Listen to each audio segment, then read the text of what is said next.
উত্তরার দুর্ঘটনাস্থলে আছেন সাদাত হাবিবি সেতু, সরাসরি চলে যাচ্ছি তার কাছে। সেতু, আপনার কাছে এই মুহূর্তে কি খবর আছে? দুই উপদেষ্টা অবরুদ্ধ, শিক্ষার্থীদের 6 দফা দাবির কথা আমরা জেনেছি।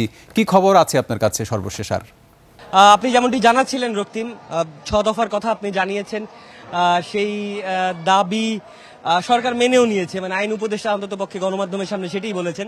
কিন্তু এরপরে কিন্তু সাধারণ শিক্ষার্থীরা সেটি মানেন নাই, কারণ এইখানে যে সিচুয়েশন এরপরে আরো বেশি, আমি বলবো যে আরো জটিল হয়েছে। কারণ এই মুহূর্তে শিক্ষার্থীরা রাস্তা পুরোটা বন্ধ করেছেন। আপনি দেখতে পাচ্ছেন তাদের জন্য খাবার এসেছে। এই পাশে এপিবিএন এর সদস্যরা এবং আইন শৃঙ্খলা বাহিনীর পুলিশের সদস্যদেরকে আমরা অবস্থান করতে দেখেছি। তবে যে ধরনের সংস্কৃতি আমরা দেখতে অভ্যস্ত একটা সংঘাতের, এখন পর্যন্ত সেরকমটা হয় নাই। তবে পুলিশকে কেন্দ্র করে কিন্তু যথেষ্ট উত্তেজনামূলক স্লোগান এখান থেকে এসেছে।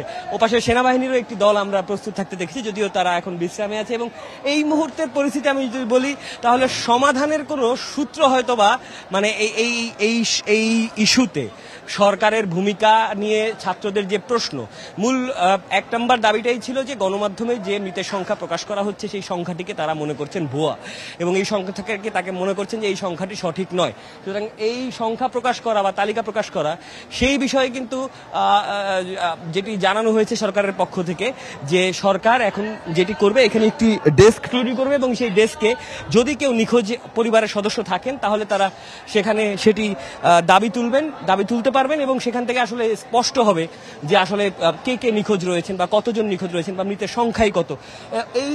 এই হচ্ছে এখানকার যে আমার কাছে মনে হয়েছে যে এই বিষয়টি নিয়ে এখনো একটা সুরাহার যে পথ, সেটি কিন্তু আমরা দেখতে পাচ্ছি না। প্রচুর মাইলস্টোনের ছাত্রছাত্রীরা রয়েছেন, বিভিন্ন বিশ্ববিদ্যালয়ের অন্যান্য স্কুল কলেজের শিক্ষার্থীরাও কিন্তু এখানে অংশ নিয়েছেন, তাদের গলায় আইডি কার্ডও রয়েছে যারা অন্যান্য প্রতিষ্ঠানে রয়েছেন। তো এই ছিল এখানকার পরিস্থিতি। আমি আসলে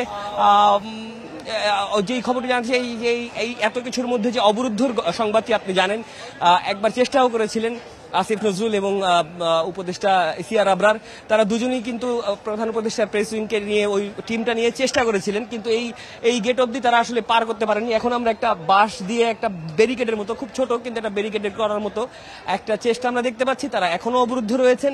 সরকারি হিসেবে তারা ঠিক 10:45 এই ভেন্যুতে উপস্থিত হয়েছিলেন, এবং এখন সেই হিসেবে আমার ঘড়ির কাঁটায় 5:05 বাজে, একটা দীর্ঘ সময়, প্রায় 6 ঘন্টা তারা কিন্তু অবরুদ্ধ হয়ে রয়েছেন।